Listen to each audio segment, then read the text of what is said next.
Good morning friends. आपका स्वागत है हमारे YouTube channel learning point with Abhishek में। अगर आप चैनल पर पहली बार आए हैं तो चैनल को सब्सक्राइब कर लीजिए और बेल आइकन प्रेस कीजिए ताकि आपको डेली डिक्टेशन मिल सके। 80 शब्द प्रति मिनट डिक्टेशन स्टार्ट। किसी भी समाज का मूल्यांकन इस बात से किया जाता है कि उसमें महिलाओं की स्थिति कैसी है। विराम। ये विचार भारतीय संविधान को यहाँ के समाज के लिए एक मार्गदर्शक दस्तावेज के रूप में सामने रखने वाले डॉक्टर भीमराव अंबेडकर के हैं, लेकिन इसे दुनिया भर में सामाजिक विकास के एक पैमाने पर देखा जा सकता है। विराम।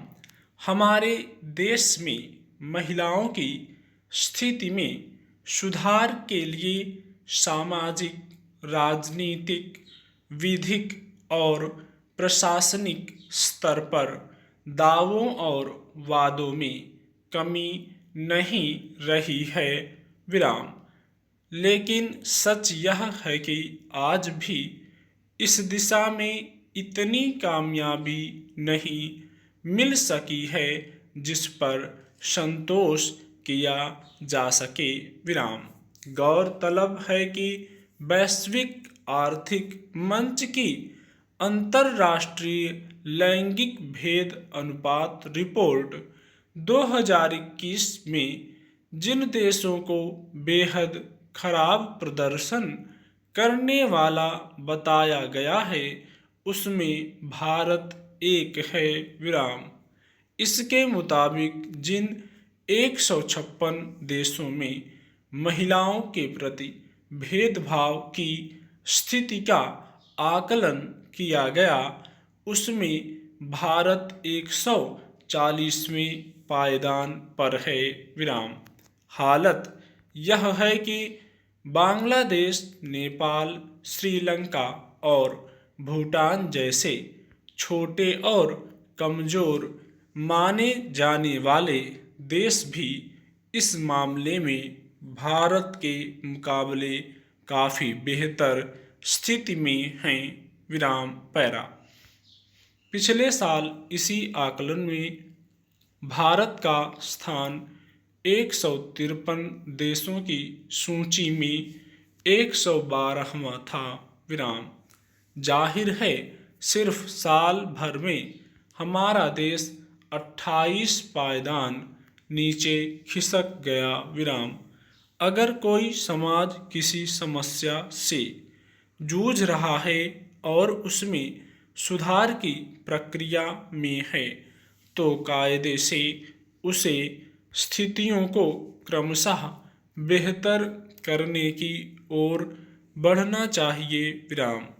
मगर ताज़ा रिपोर्ट को संदर्भ माना जाए तो साफ है कि महिलाओं को समान जीवन स्थितियां मुहैया करा पाने के मामले में तेज गिरावट आई है।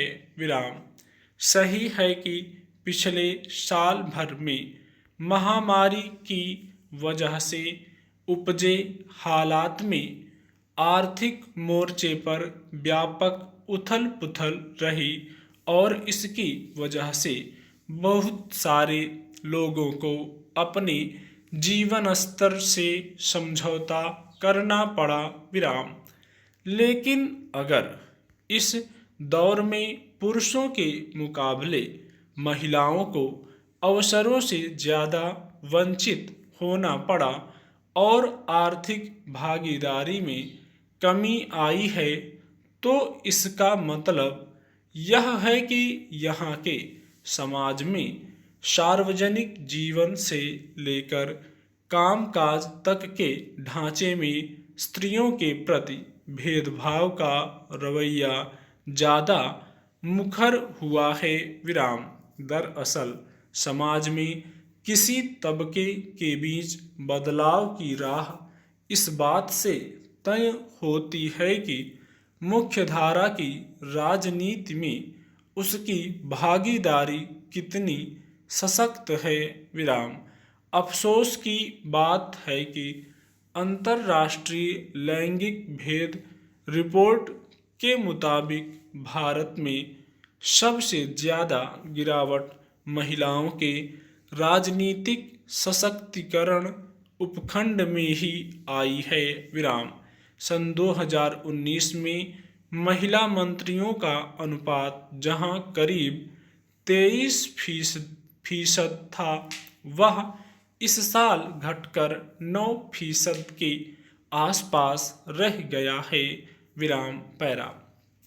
अंदाजा लगाया जा सकता है कि राजनीतिक ढांचे में इस अफसोसजनक उपस्थिति के रहते बाकी क्षेत्रों में महिलाओं के लिए कैसी जगह बन सकती है विराम।